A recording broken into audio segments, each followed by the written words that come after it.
Hello. Welcome to another episode of the Health Bridge podcast. I'm your host, Holly B. Today, we are talking all about lupus. Amanda Chay is my guest today. She wears many hats. She's an author, an entrepreneur, and a lifelong health nut. Her journey with lupus, her journey with lupus, which sometimes drives her bonkers, has ignited her passion for supporting women with similar health challenges, leading her to write the book, The Girlfriend's Guide to Lupus. With a master's degree in counseling and running her own stress reduction training company, Amanda comes well equipped with a wealth of expertise to her ventures. When she's not plotting her next family adventure, you can find her sipping jasmine tea and eagerly sharing her book recommendations with anyone who will listen. Being that it is the month of May when this podcast is released, May is Lupus Awareness Month. So it was the perfect opportunity for me to have Amanda share with us about her own lupus experience and really dive into her book, The Girlfriend's Guide to Lupus. What I love about her book is that it speaks across chronic illness. It is very specific to lupus, but the chronic illness experience can cross diagnoses, right? So even if you have a different chronic illness or autoimmune disease, this book can still very much be helpful for you in how you manage your experience. Also, this book is not just for the lupus patient, it is also for the lupus supporters. So, if you know somebody that has lupus, I highly recommend listening to this podcast and getting her book so that you can be a better supporter for your friend or loved one or coworker that has lupus, just so you can have a better glimpse into what it is that they go through on a daily basis. And then again, if you are the lupus warrior or the autoimmune warrior that is trying to manage this diagnosis, manage your flares, learn how to find the right doctors to help you on your journey, this book is perfect for you. It really helps with mindset around your diagnosis. It helps with the nitty gritty of the medical care system. It helps with understanding yourself and becoming like it helps you learn the importance of developing a self awareness around what it is that you are going through and what your body needs in order to be best supported during your flares and in between flares. And has got a great sense of humor and a lot of wisdom to share with us. So I know that you're going to love this episode. And with that, we can dive right in. Amanda Chay, welcome to the Health Bridge podcast. I am excited to have a conversation with you today all about lupus. Thank you so much for being here. Thank you so much, Holly, for having me here. I'm happy to get into this with you. Awesome. Yes, probably most people listening know, I am a lupus coach. And so when we connected on Instagram and I saw that you had just come out with your book, The Girlfriend's Guide to Lupus, How to Control Your Shitty Diagnosis. First, I laughed, of course, because the title is amazing. And second, I was like, I have to connect with you and get to know what you're all about and hear your story. I think where I'd love to start today is just talking about your diagnosis experience. You referenced in the book that it was both a relief and a punch in the gut when you got the diagnosis. And so I'd love to hear your process of how that sunk in and what you went through mentally over the next several months as the diagnosis, set into your body and how you reacted to it. Sure. Well, the interesting thing is that they thought I had lupus for a long time, and most likely it was probably like over 20 years that I had lupus. So lupus wasn't new to me, the view of it, but still, when you get a final, all right, this is it, final diagnosis, it was still shocking. It was still alarming. Whatever I thought I knew about lupus, I had to go home and Google right away. And the books that I would look at, and I have several of them here, the really thick books that were very medically based, I still didn't really feel like I understood lupus. And the funny thing is, only when I wrote the book and I spent, 16 months writing the book full time did I finally begin to feel like I understood lupus. If you saw me around the house when I was writing, I would frequently say, this shit sucks over and over. Like, oh my God, lupus is bad. Because I mean, I knew it was bad, but only when I had to be forced to take the content and rewrite it in my own words did it sink into how bad it was. And I consider myself a very educated person. And so I really, really my experience of beginning to get diagnosed with lupus is probably similar to so many other people. Like we understand what we can read, but we don't really get it until we get into the thick of the weeds and the thorns that poke us along our journey. Yeah, and I can relate too when I finally got diagnosed with lupus. It's like we already knew I was on the autoimmune spectrum. We knew I was under that umbrella that lupus can present from. My mom has lupus, so I was Mm, familiar with it. And when I finally got the diagnosis, my reaction was like, "Yes, finally. Now I know mm, for sure. Now I yeah. can direct how I, go about my health routines in a more Mm, specific manner."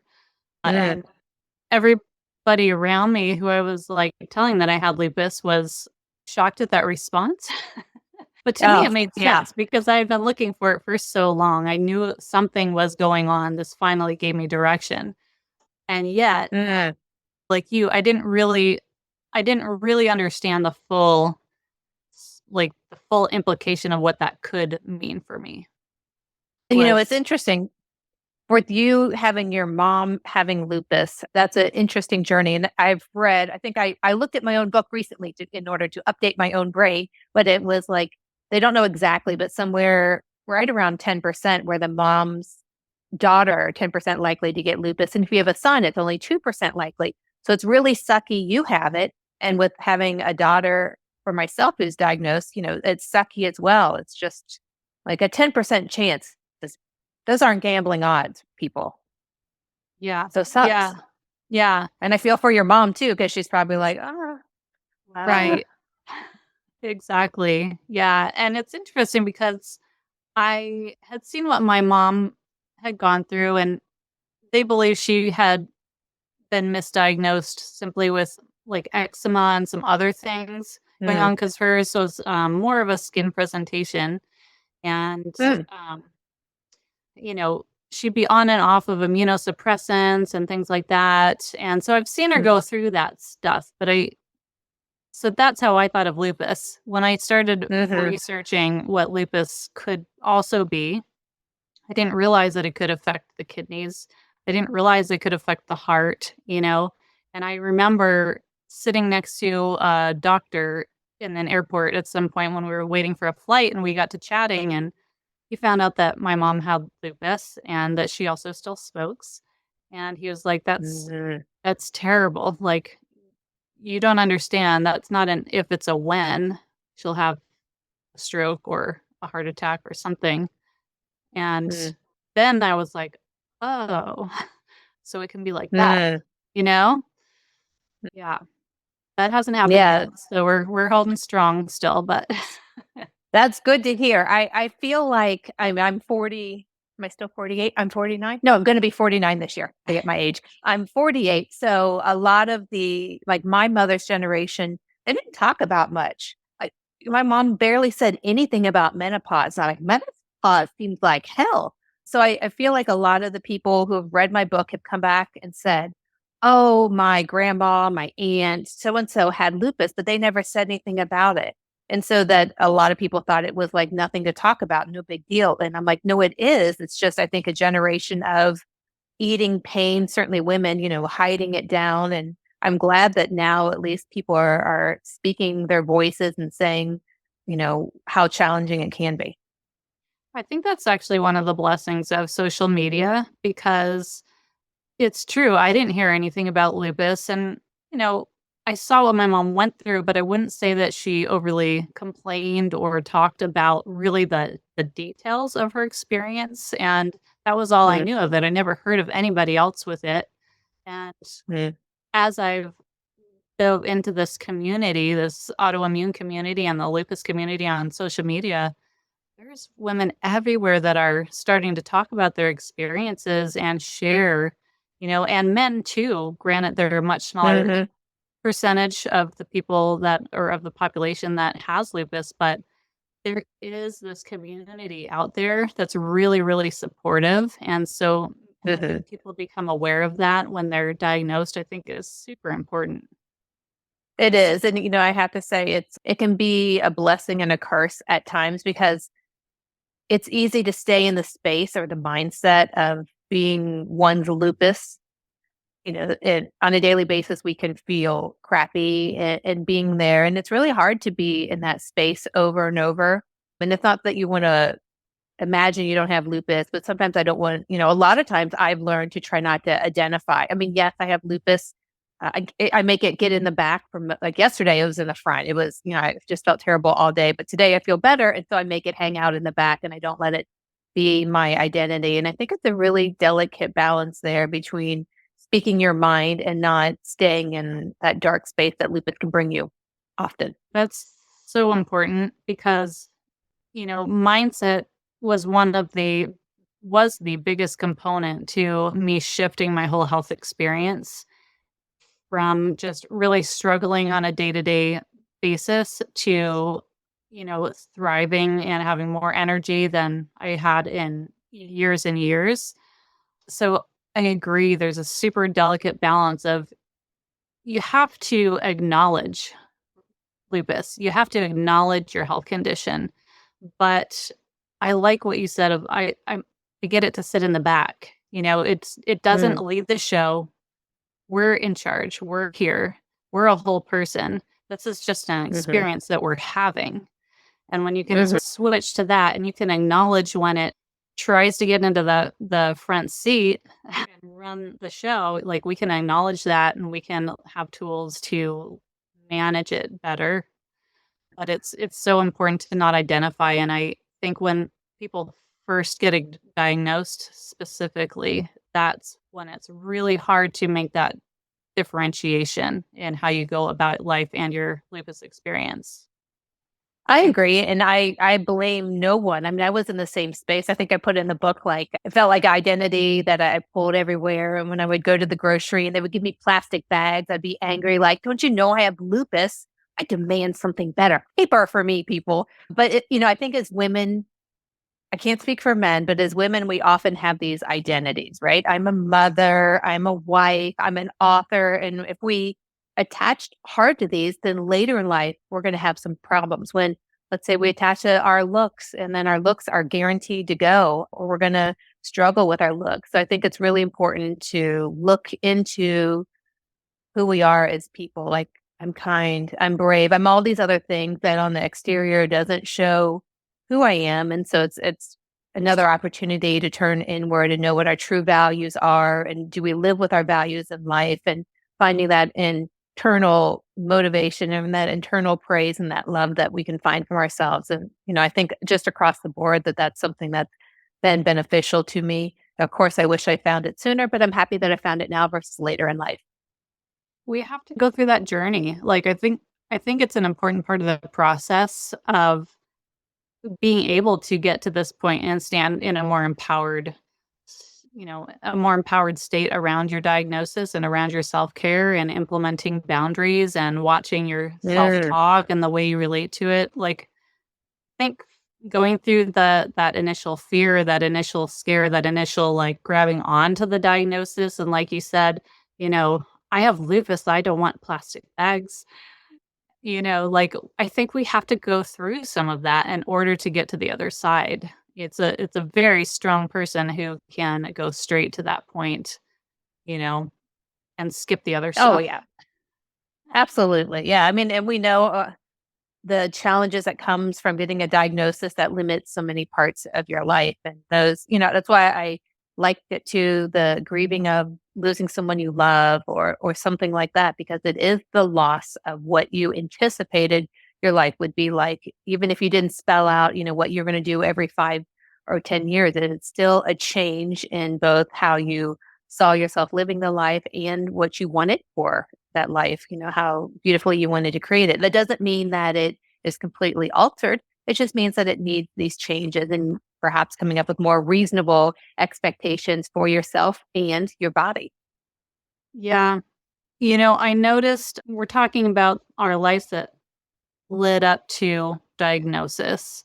And there was something that stuck out in your story in the book, and something that I think is extremely relatable, which is you brought up a theme of self-blame quite a bit Mm, in your story, like for at least in hindsight, right? Not treating your body right, ignoring symptoms for so long, blaming yourself for your daughter having a diagnosis as well.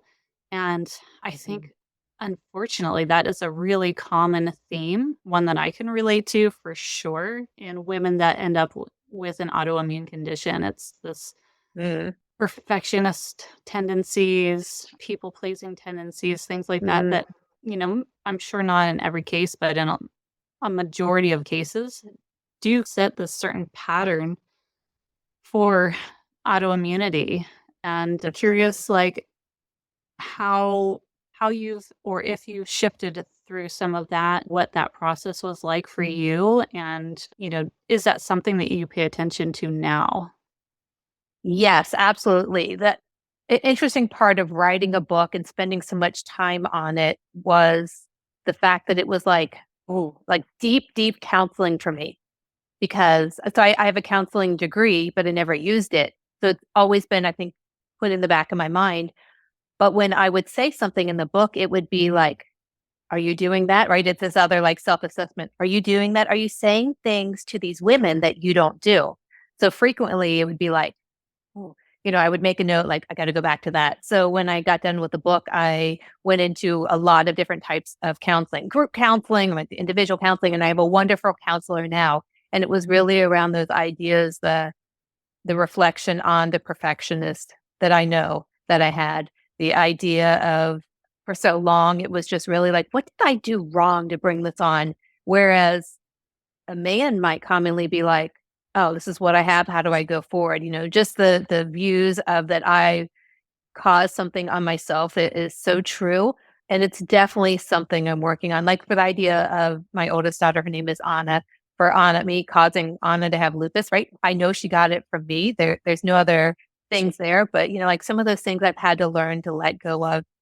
In her example, if I knew that there were certain things that I could tell her to do to not get lupus, I would have totally done that.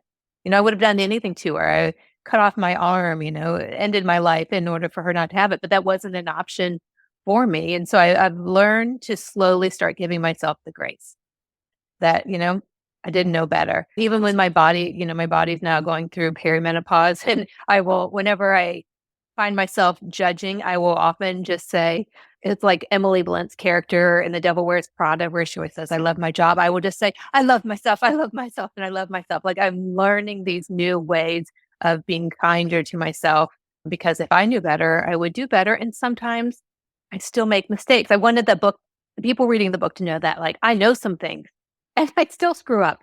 And maybe we can give ourselves grace as we continue to learn the process and we come back over and over again. So a Yeah. tough answer, but it is, I don't like to use the word journey too much over and over, but it is that journey of just allowing yourself to do it. Because I still think there are people in my life who are in their 70s who really lack that self-awareness. And I don't want to be one of those individuals. I don't want to cause harm to myself or someone else if I can help it. So I try to draw that self-awareness while having an intentional line to allow me to be imperfect and allow myself to make errors, but still having it in my mind that I intend to do no harm. Absolutely. I have a business coach. She says either win or you learn, right? Like Mm, you hit something right spot on, great. But if you don't, you're learning. It's all a growth process. It's all part of the journey. And I mean, I can certainly relate with myself. It's like I've learned a heck of a lot in my 20-year health journey. I know a lot, and now I coach women to help them through that process a lot faster than it took myself, but Mm. I'm also very aware that I'm not perfect either, and I'm still learning on that process. I'm still dialing things in. I'm still, figuring out the next step and what I can do better for my own self-care. And so, yeah, I have days where I don't check off every box on my self-care list, but that's okay. I am still human. We still have rough days, and sometimes it just is what it is, and tomorrow's a new day. So I like to take Well, that stance. yes. There was something I posted when I finished the book, and I think it was something like, "Done is better than perfect, because perfect is never done." Writing a book and having like a typo, I'm like, "Oh," it makes me cringe. If someone had a copy of the book where there's a typo, like it'll grind me the wrong way. Similar to, I just went to a friend's TED Talk that she worked so hard on, and at the end, she was so upset because one of her slides didn't advance enough time, and she was like, to me, she was perfect. She did everything great. I like wanted to cry. She did such amazing job, and she was stuck on that. And it just was like a reflection of me, because I'm doing the same thing when I say with the book. And it's just the push we often women have to, show up and have everything in place and look great and speak intelligent words. But when we allow ourselves to be imperfect and flawed and screw things up, then we shine the light for someone else to do the same, to accept themselves as they are. And I think that's really, really important. We need to show that side more often. Really quick, Holly B here. I just wanted to interrupt the podcast to ask you for a quick favor. Can you take just a moment to like and subscribe to this podcast on whatever platform you are listening in on? It makes a world of a difference. And the reach of this podcast, it takes like literally under 10 seconds. So go do that right now. Thank you so much. I really appreciate it. And now back to the episode. I totally agree. Let's to switch gears just a little bit. Yeah. I want to dive in a little bit more to specifics with lupus, just for those that are listening, whether or not you have been diagnosed with lupus, or, I want to also make it clear that this book is also a great guide for friends of or loved ones of people that have lupus, right? So you have a better understanding of what they're going through. So could we go through just briefly, like in a nutshell, what are the types of lupus? What are some of the common symptoms? What are some of the common triggers that encompasses this experience of lupus? Okay. Well, let's start with Americans. 1.5 million of us have lupus. 80% are women. When men have it, they usually have a more severe case. Lupus is not kind to minorities, certainly minority women at a much higher rate with severe cases as well.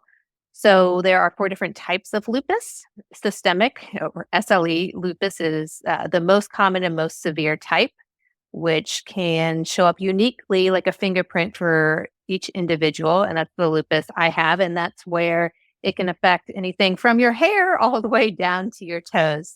The most common symptoms that may show up are joint pain, rashes. It's known for the butterfly rash on the face. But there's so many things that you can get. You can get rashes all over the body as well. So joint pain and rashes, often fatigue. You can have hair loss. You can have mouth ulcers, sometimes nose ulcers. Some people may have kidney issues, kidney involvement, in addition to chest and lung involvement. The unique thing about lupus is it's called systemic. So systemic means that it can affect everywhere in the body. And that makes it really challenging, because for some people it can be minor, like a rash that shows up when you have sun sensitivity. But for others, it can be life-threatening, and people do repeatedly continue to die from this disease. The American College of Rheumatology says that there are 11 symptoms of lupus, and you need to have 4 of the 11 symptoms to be tested positive for lupus, although there is not one blood test yet, I can't believe it, that tells you that you have lupus. The other types of lupus, there is a discoid lupus, which is a lupus that shows up as a skin issue. There is a drug-induced lupus that comes on when you take a certain medication and then goes away when you stop take that medication. And then there is also neonatal lupus, a baby born to a mother who has lupus, and majority of the time that goes away and the baby goes on to live a perfectly normal, healthy life. Did I get it all? Did I get I it think all? you got it Oh, wait, all. symptoms. Oh, Wait, you said, yeah, oh, how symptoms it, and triggers. Yeah. yes, we got the symptoms. So the triggers mean, so when people who have lupus, they have flares or flare up. This is when disease activity increases. And I like to say the definition is when you feel extra shitty with lupus. So there are many different triggers out there unique to the individual, but we know overall that changing or stopping medication can bring it on. A something more extreme in someone's life, like someone hit me in a car in January and my lupus got much worse, or pregnancy, which is I think what brought on my lupus is something that happens. A lot of people, this is the one that is my number one trigger, and for a lot of individuals as well, is stress. Stress greatly impacts one's lupus. And then another one that may come up that I have a lupus brain, so it just left my mind is Well, brain stress. fog Brain fog. is a Yes, symptom. that is a yeah. That's so funny. Well, it'll come to me, but there are many common reasons that may make one's lupus extra moody and extra challenging. And I have learned that we should do everything we can to get ourselves out of a flare, because during a flare, Dr. Donald Thomas taught me that that is when the most permanent and severe damage can be done to the organs, and that is often irreversible. So when we think of flares coming on, we need to greatly pay attention, prioritize everything in our life towards dealing and managing with our health in order for that to go down. And if in a few days you can't do that, then I say reach out to your rheumatologist and get help. I think that's super important. And definitely want to get into with you, what does self care look like? What does getting out or minimizing those flares when you're in them, what does that look like? What have you found in your research to be effective to help people in managing those symptoms when they come on? Well, here's the tricky thing about self care. We think it's something luxurious, indulgent, taking care of me and doing me. Buy that shirt, girl, it's self care, or take that bubble bath, it's self care. But really, self care is doing those things that are often hard to do that prioritize us. Like if you have a really bad job that's very stressful, it's not taking that trip to Cabo, it's finding a new job. And so when we're in a flare, self care is prioritizing you. Like for me, it's what can I get rid of my calendar? What commitments have I had? What do I need to cancel in order so I can just do me? Like yesterday, I have bad peripheral neuropathy in my legs and my feet when my lupus is moody. And it was terrible yesterday. And as much as someone may think, oh, self care, lay on the couch, then relax, be with your husband, I know that means I need to get up and I need to move. And so I drug him around and we went to all these different places just so I could simply walk because I know that I needed it. And then at nighttime, it meant I wasn't going to go over to see my mother-in-law because I just needed to do something for me. So I think it means lots of different things to lots of different people, but it often means knowing what you need to do, which sometimes is hard, prioritizing what you need to do and setting those boundaries. Because you know what? A lot of us aren't good at setting boundaries, certainly when people are in need of help and they have a hard time asking for it. Yeah, absolutely. I know for me, stress is the biggest trigger for symptoms. And for me, symptoms look like chronic fatigue and a weakened immune system primarily. So that's something that I'm still, like I said, we're still on the journey, right? We're still working through these things. That's something that I'm still learning how to manage, especially now that I've took the leap into entrepreneurship and creating, my working with Oh, yeah. clients and doing that whole thing. So I'm trying to figure out how to do this balance better, a little bit better every day. Some days I win at it, some days I don't, but really learning how to set boundaries for myself on when to stop working during the day, my screen time, instead of sitting because everything's on a computer or on my phone now, like setting my alarm so I'm getting up to move around, like the littlest things like that. Yeah, it's inconvenient when I'm in the middle of, you know, a thought process on something that I'm working on to stop and get up and go outside and get some fresh air and sunlight in my eyes. I'm learning that when I don't do those things, go Feel down a worse. lot faster. Yeah. That's so true. I guess it's not similar to me. It's not surprising that the very worst I've ever felt with lupus when I was writing the book. No one gave me a deadline, but I put a lot of pressure on myself, and I was very sick. I thought I had stroke. I was having a stroke. I mean, lots of serious things happened, and it was simply because my drive to achieve, which was great in the end because I got that achievement done, but the pressure that I put on myself was woo. I mean, that's why whenever I think about another book, I'm like, oh, hell no, because it was so much for me. But I can relate to that because outside of my book, I'm a, entrepreneur as well. And there's no money coming in if you don't do work. And for me, Right. I don't just go and sit on the couch during the day. Like my husband will come home from work and he'll sit on the couch and I'm like, wow, like no one gives him permission and no one should, right? He chooses his own. And it's same like I could do that too. Why don't I do that? And it's wrestling with this, what we think our expectations are to what life gives us, which is, one of the things when we define stress.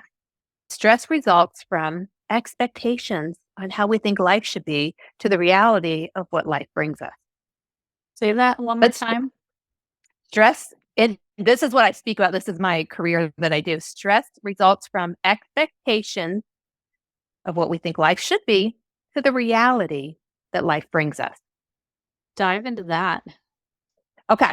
When I got married, 3 months later, I cornered my mom and I said, why didn't you tell me marriage was so hard? And she laughed, probably a little hysterically, and then said, I thought you knew that.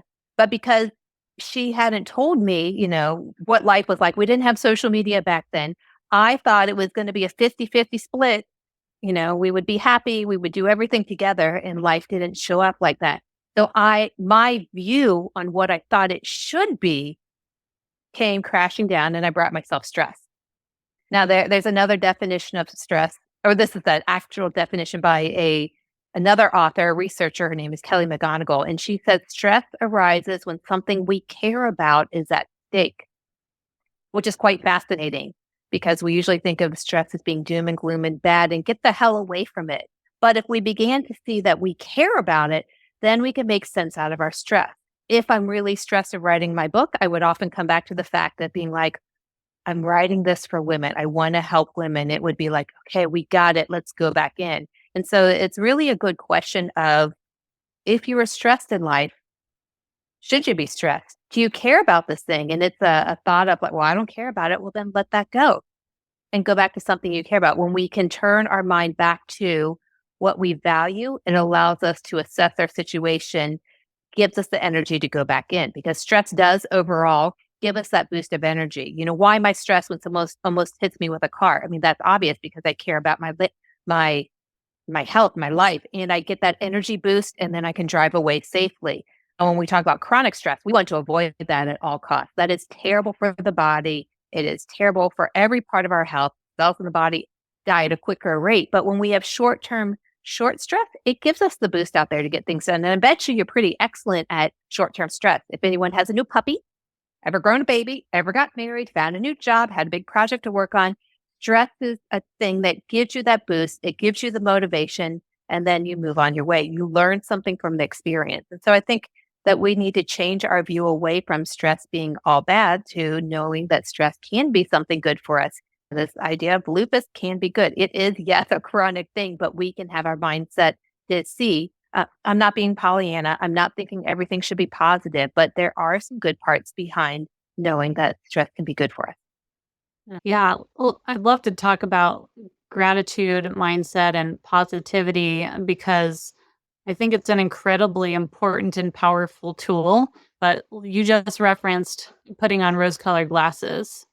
And I think that so many people get triggered when they hear people on social media or whoever talking about staying positive and staying Mm-hmm. grateful and seeing the beautiful lessons that are coming out of your hardship because they're so in it. They're so in the experience of the negative sides of all of this, right? Because there's a lot of negative sides, but they're so entrenched in that it feels like toxic positivity to them when somebody Hmm. tries to say, "Oh, just, hope for the best," or Just "It's things gonna all turn out positive. Yeah. okay." Exactly. Yeah. So, Yeah. how do you relate to that? There is a real balance here, and I don't have a distinct answer. Yeah, first of all, the easy answer when someone tells you, just think positive, you want to call bullshit on them, right? Like you get in this body and you live this body, and then you tell me what to do. So, one, if your loved one you care about has lupus or any other condition, don't tell them what to do. Instead, listen. Okay, that's it. That's an easy answer. Within myself, I know that from research that they did a study with people who had cancer, and they would study the ones two different ways. Only positive, think positive, and the other people, they let them be as angry as they needed to be, and they found no difference in the cancer, right? Just the idea of thinking positively did not influence them. But what I can go back and tell you that certainly when it comes to stress, thinking that stress is harmful for you is, according to the CDC, is the 15th cause of death.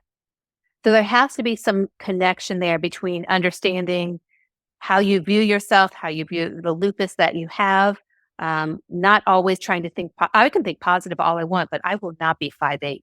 I will remain 5'4" my whole life. But there is a point where you can try to find some meaning behind what you're going through. This is what I personally think. This is what I often do. Yes, I might not see it in the moment. Yes, it might take me weeks or days or even a year to find that reflection there. And so that's how I approach it. I don't have a blanket answer per se because I think it's such a challenge. I don't ever want to tell anyone to not think the way that they think. I think that it takes a lot of energy to be angry all the time and to be negative, but sometimes it's really hard to pull that positive energy out as well. I think it's a challenge. It is a challenge, and again, if we're putting pressure on ourselves to be Hmm. positive, to think positive, like, Yeah, that's another scenario that does us no good. So I sometimes, agree. yeah, sometimes, I mean, I'm pretty ne well that's a whole whole 'nother side topic. I'm pretty positive at this point, I've worked on my mindset so much, and I've gotten to this point, but some days, there's no talking myself out of the bad mood. There's no talking myself out of Yeah. how crappy I feel, and so some days it's therapeutic to just give in to that. Oh, yeah. Let Yeah. yourself feel all the things, and then it moves it's like I can process it through faster. I'm usually I okay agree. the next day. Yeah. Well, I think you make an interesting point. I think in the book, you probably noticed me say many different times self awareness, because I think we think we're very aware of our bodies, but research shows that 80% of us aren't so aware. And so when we feel frustrated or when we feel angry, we often may notice we feel that way, but we won't understand exactly why. And I think that's where the power of your mind comes in, the power to sit still, the power to be like, I'm feeling jealous because she just went through chemo and now she's cancer free. Like I would like to be able to feel that as well. Right. So we process these feelings. And when we process this, we have the ability to let it go. I personally, having two daughters, I have let my daughters see me cry every time I need to cry because I want them to know that your emotions are powerful and we should not suppress them. So perhaps there's more harm in life. I don't have stats on this. Perhaps there's more harm from suppressing our emotions or trying to force them a certain way versus honoring how we feel, understanding them and letting them go. I think that's super important because I believe that when we bottle up our emotions, when we bottle these things up, and I'm very guilty of this, and I'm still learning to express emotions and anger and things in a good way instead of keeping them bottled up inside. I think that bottling these things up leads to stagnation in the body. Hmm. Energetic turns into physical stagnation over time Oh, if yeah. we do it often and enough. And so I think that's super important that you have taught that and showed your daughters that. And, if we can just as women I think society shows us that we need, or implies to us that we should be bottled up, that we should always look like we've got it together. It's like there's a lot of Don't be layers to this emotional. onion. Yeah. Exactly. A lot of layers to that onion that we could unpack, but I can't remember exactly where I was going with that thought. Just that as women, it's we're more likely to hold on to these things. But if we can find ways, and everybody's way might be a little bit different, of releasing and moving through some of that, you know, potent energy, that Mm. we can have a different health experience, and we can shift, the way we end up moving through lupus or whatever other health concern that we're having. Hey, I just wanted to jump in here and interrupt the program for just a hot minute. You know that I'm so passionate about this podcast, but what I'm also really passionate about is helping women with lupus minimize their symptoms, boost their energy so that they can indulge in life again. So if you are a woman who is struggling with lupus, who is sick and tired of being sick and tired, who's struggling to manage your flares, if you're finding that your lupus symptoms are just really getting in the way of you being able to live your life the way you want to, I feel you. I've been there myself and I felt the same way. And what I've found is that there are a certain set of health fundamentals that, once applied, will support you in your foundational health. They will support you in building and maintaining that energy, minimizing flares, and allowing you to, again, indulge in life and follow your passions. So, if that is something that you are interested in creating for yourself, let's jump on a call together. I will walk you through the process that I use with my clients to get them from sick and tired to strong foundation of health by implementing my Health Bridge protocol. If this is something you're interested in chatting more about, I would love to talk to you. Apply for a free clarity call with me, and I look forward to getting to know you soon. And now back to the episode. Yeah, it reminds me of the book you probably have read, or maybe not. The Body Keeps a Score. I teach yoga. I've taught yoga for a long time, but I'll often tell people sometimes when we do these poses, I'm like, watch out, people. If you aren't dealing with your emotions, don't be surprised sometimes if we do poses and you find yourself crying. Like it's just something we know when I went through a yoga training, that the body holds on to emotions. And when you can release those, out come the emotions, and outcome, yes, there's lots of farters. There's always farters in yoga, but there's also people that cry because they just find that release. And one time, this is a funny story. Recently, I taught yoga, and this woman came up to me after class, and she was like, "I'm glad I took your class today." I'm like, "Oh, thank you." And then she said, "Well, I was done with my husband when I came in." And I laughed, and she's like, "No, I'm serious. I was done with my husband. And then after an hour of yoga, I'm like, okay, I can do this. And I'm going to go back home and get back into it." And I thought, oh, that's so sweet. And it's not me, it's the power of this woman being able to be in the present moment, to not let her emotions rule her, to be able to find that way to calm down and to get back, more balanced in the moment, and then go back and address life. Well, and doing the yoga took her out of her headspace and into her body. She was able to drop into her Yep. body and quiet her mind. And that is Hmm. really powerful, and a whole nother subject for, another podcast too, of the importance of being in our bodies and connecting our head to our heart, and Yes. listening to the way our body feels and how an emotion feels in our body, and moving the body to, again, release that stagnated energy.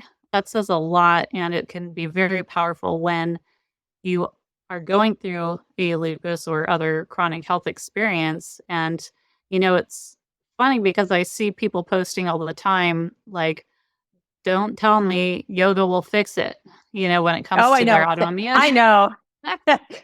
The yoga people are going to come after me. I understand. But has it we done yoga? It really does feel good. It's not the cure for everything. I gave 2 chapters in the book to working out, and I gave 2 chapters to the idea of being mindful and finding ways to be present. Yoga is not the answer for everything. And if you don't like yoga, maybe you try stretching, but our body does need strength. It does need ways to build up our heart through cardio, and it does need to find ways to stretch because all these components are critical to our health.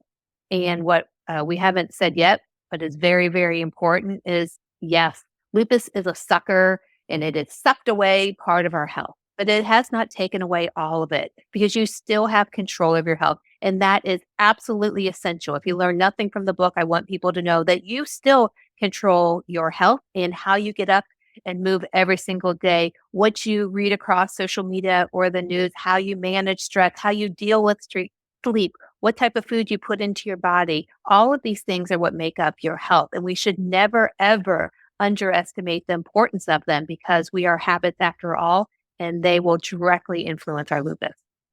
Honestly, mic drop. We could end this right there. Yeah, it's so important. We think that we need to run a marathon, we need to go to Kilimanjaro, we need to build a well in Africa, and those are all admirable things. But in the end, we're only the sum of what we do on a daily basis, not these obstacles that we create. And so we just need to know that we hold the power to our health and it's in our hands at every moment. And movement is an important part of that process, whether you are capable of running that marathon or it's just a walk down to the mailbox and back. We're all starting Yes. in different places, and yoga can be a powerful tool. Walking alone can be a powerful tool. Just even somatic exercises, very, very mild movements can be very powerful.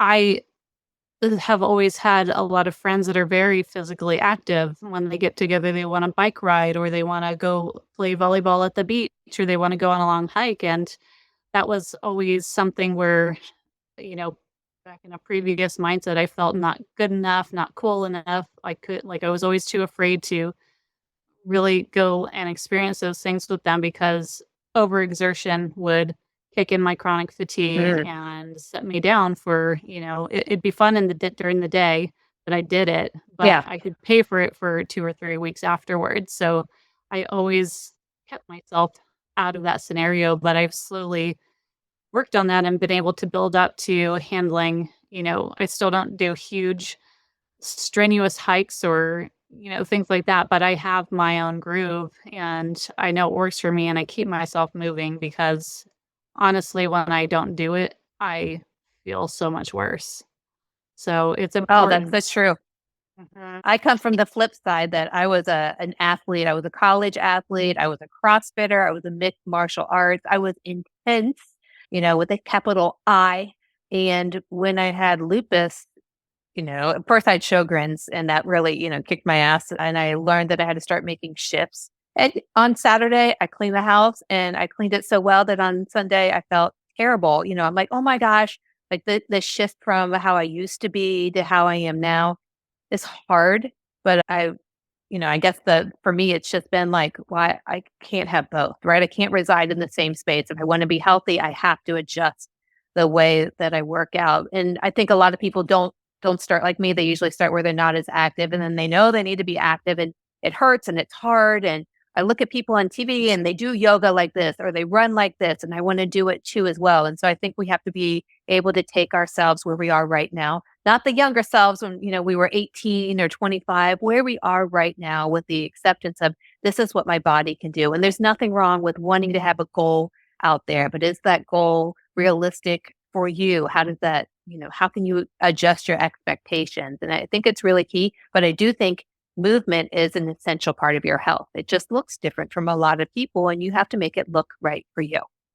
Exactly. Yeah, I would never call myself an overly, sports related or exercise junkie, but I did love to work out. I did go to the gym and, post for me, my trigger was, well, there was a emotionally traumatic relationship, which I got out of, ended up right away with mono, which I knew was emotionally related.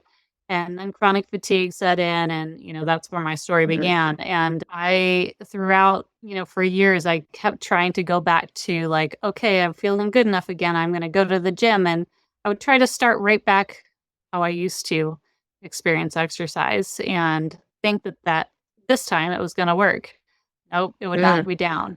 I'd wait a couple months. I'd try it again. Nope, it would knock me down. And, so it's we're fighting against our past experiences of ourselves. And until we can get some flexibility, get some more self-awareness as we've been speaking to, and learn to adjust, we're going to keep just, falling falling down until we can figure out the new way that's going to work better for us.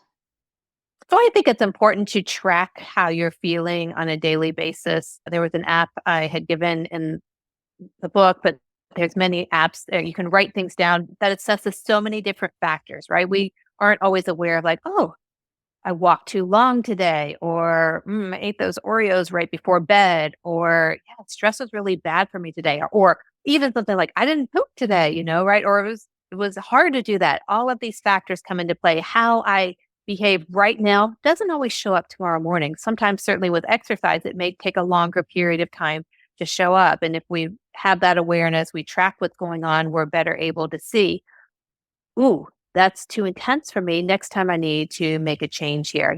Even though I know that I've had group fitness and yoga for like 25 years, I know working out. I know how to push my body and I also know to be aware of it. But there's still times where I'll do things that I catch myself and I'm like, man, like I didn't realize it. And if I can do it when I have such awareness about it, perhaps a lot of other people struggle with it as well. So just draw the eye towards how I behave today and how does it influence me later on.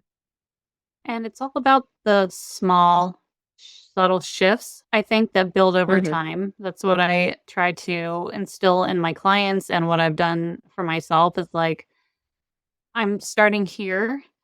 I shouldn't expect to be at 100, in a week. Like, if we just do these Yeah. small incremental changes, they keep building on each other and keep building on each other. And, a year from now is going to look so much different than today if we just stay Yes. consistent, right?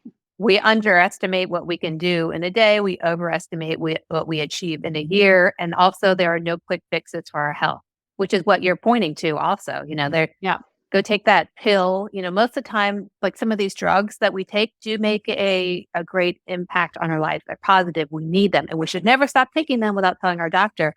But also, the other things that we can do, these small things, make that impact as well. I think we often want something to come along and to make it better. Like if you are struggling with depression or anxiety, the drugs in general, I believe that depression drugs, their impact is like 20%. And then we have to combine that with these environmental factors, these changes that we do. We want something to fix everything. And yet often these things aren't a quick fix. And that's why we get frustrated. Similar when we try to work out and, oh, it feels bad. I don't want to do it. And we stop doing it. And we continue, as you said, to make small little bit at a time, we can chip away towards the path we want. exactly.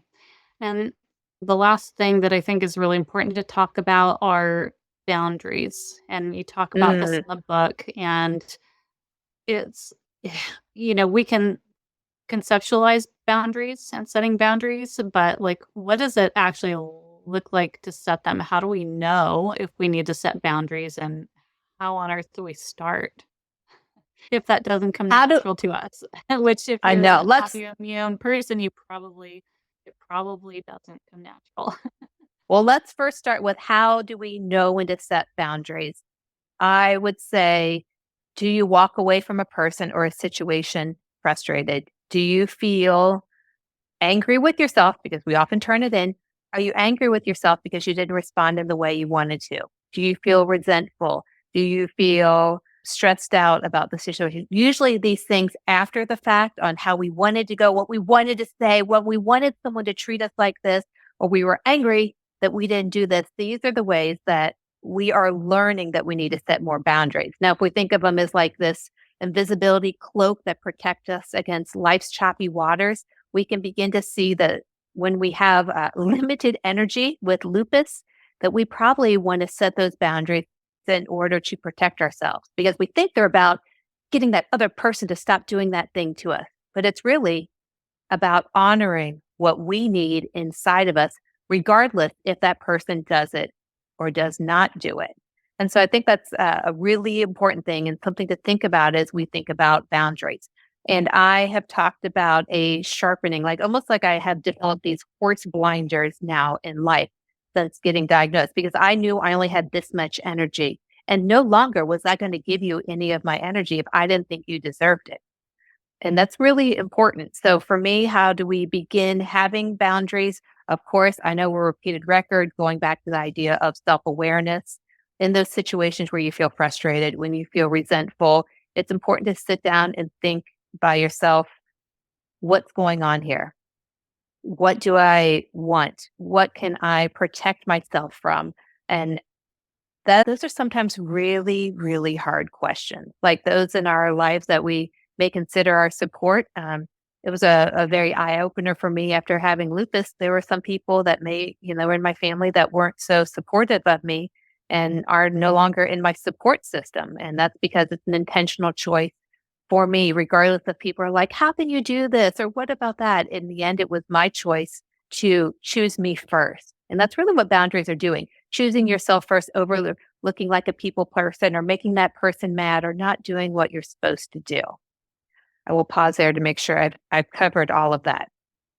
Yeah, I think I like what you said about, I only have so much energy to give on any certain day. And so just tuning into, again, that self-awareness, which I don't think we can touch on enough, is this person or situation taking too much of my energy? Is it draining me, like you said, or is it giving me energy? Just that simple amount of awareness can tell you, books of information about Mhm. your current day-to-day circumstances. And then you said also cutting certain people out of your support system. I think that's a good distinction. You don't necessarily have to cut people out of your life, period. Sometimes you do, for sure, Right. but just cutting them out of the support system, you don't need to keep them in the loop of your lupus experience, right? You don't need to Yes. explain yourself to them in Yes. exchange for what they think about support. You can just leave that to the side, and they can still be in your family, they can still be in your friend group, but they're not gonna be who you reach out to. Yeah. Yeah. That's a very important distinction. Now, I am learning stronger and stronger boundaries. I've had some decent ones, but not always the strongest. And now they're much better. But I have two daughters who are excellent, excellent at boundaries. Like I laugh at my youngest daughter. She was doing something and I'm like, hey, let's talk about this thing that's going on the next day. And she's like, no, I'm busy doing this.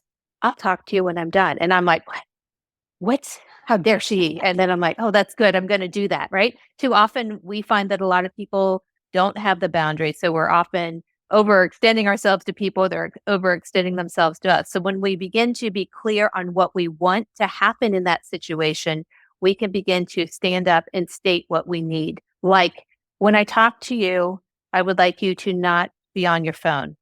And if you're on your phone, we can talk later, right? That's simple boundary. So we state it, and when that person's on their phone, we can simply stand up for our boundary. Okay, I'm not going to talk to you now when you're on your phone, and you can go away, right? You're just stating what you need to happen. Sometimes you have to state your boundary many different times. Sometimes you have to state your boundaries many different ways. And that's okay. We don't expect to say something once and it always stick into play. Also, the other person doesn't have to understand your boundaries in order for you to give it. I think that's why we feel like we need to over explain ourselves, right? That a boundary can be, no, that doesn't work for me without the reason why, or no, I can't do that without the explanation, the full explanation we need to give. Certainly, women, we can be very wordy on that. And sometimes we probably can look to men to see how some of the boundaries can be better. That doesn't work for me. Or thanks for the invite. I can't be there. And that is one way to begin. Boundaries are deep. I believe her name is, forgive me if I'm wrong, I'll send it to you later. You can link it. Nedra Glover, I believe is how we say her name. She's an author out of North Carolina, and she writes all the time about boundaries. I think she's got a book called The Drama Free Workshop. And so she's taught me a lot about boundaries and stepping into them, not feeling apologetic for having them. And so that's one resource I would give your listeners is to go find her on social media or to pick up her book.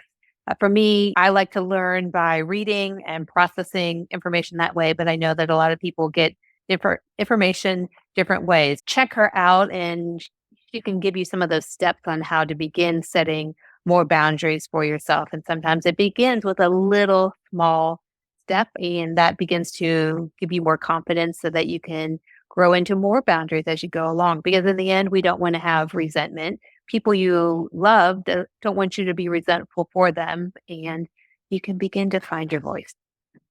Definitely. And with boundaries, it doesn't always involve boundaries around other people or situations. It could be boundaries within ourselves too. Becoming Absolutely.